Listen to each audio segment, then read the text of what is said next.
With the Canadian Liberal government legalizing recreational cannabis on October 17th, there is still the issue of cannabis possession charges. So if you have a cannabis possession charge on your record, you will still have that after October 17th. So that part hasn't been dealt with.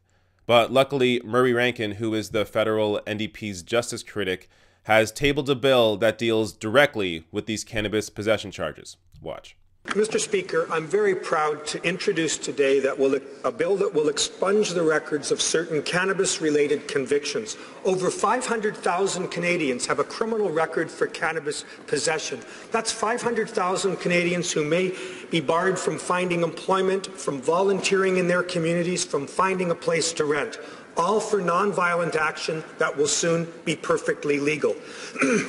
I also emphasize that not all Canadians have been treated equally under our cannabis laws. In Toronto, black people without a criminal record were 3 times more likely to be arrested for cannabis possession than white people. In Halifax, 5 times as likely. In Regina, it's 9 times more often for Indigenous people.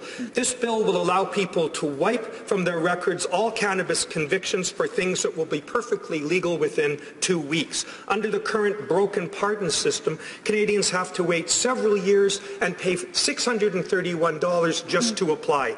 Under my bill, they won't have to wait several years, and it will be completely free. This bill is about righting past wrongs, and it will help hundreds of thousands of Canadians to get on with their lives. Thank you, Mr. Speaker.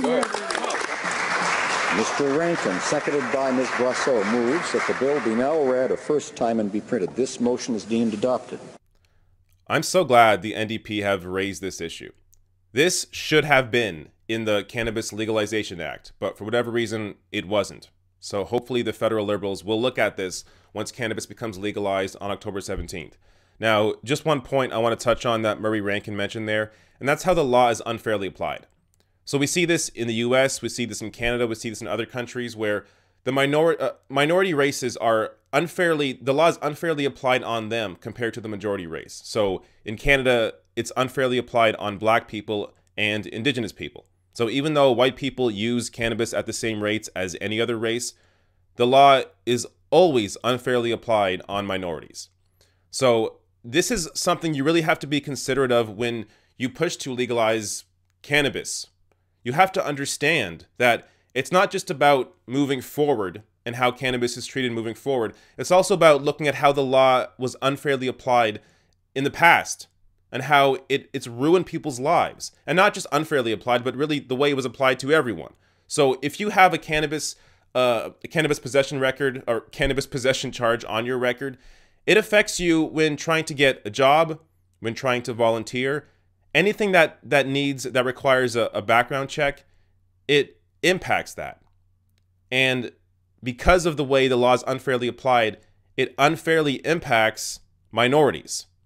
So you have to be aware of this. And for the Liberal Party to not even touch this issue when legalizing recreational cannabis, it shows a serious blind spot that the Liberal Party has. Now, something else I want to mention here because it stood out to me. So I can always tell when a politician is honest and actually wants to help people when they don't even want the credit themselves. So this from the Star. He doesn't expect his bill would be debated in the House before October 17th. In fact, he doesn't even feel the bill needs to be pushed through by him. Quote, "I would love to hand it over to the government and say, take it, work with it. You know you should have done it. Many of you have said that. Now, let's finish it," Rankin said. So I see this in Rankin. I see this in Bernie Sanders in the US. These politicians that they don't want the attention. They don't want the credit. They don't care. They just want to be able to push legislation through that actually benefits real people's lives.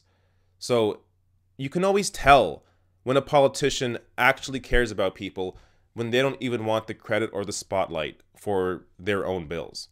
So serious credit here to Murray Rankin and the entire federal NDP that is actually, out of all the parties, standing up for real Canadians. Hey, if you enjoyed this video, hit that subscribe button below and consider becoming a patron at therationalnational.com/join. You get some extra content, but also, most importantly, you help support me in continuing to produce these sorts of videos.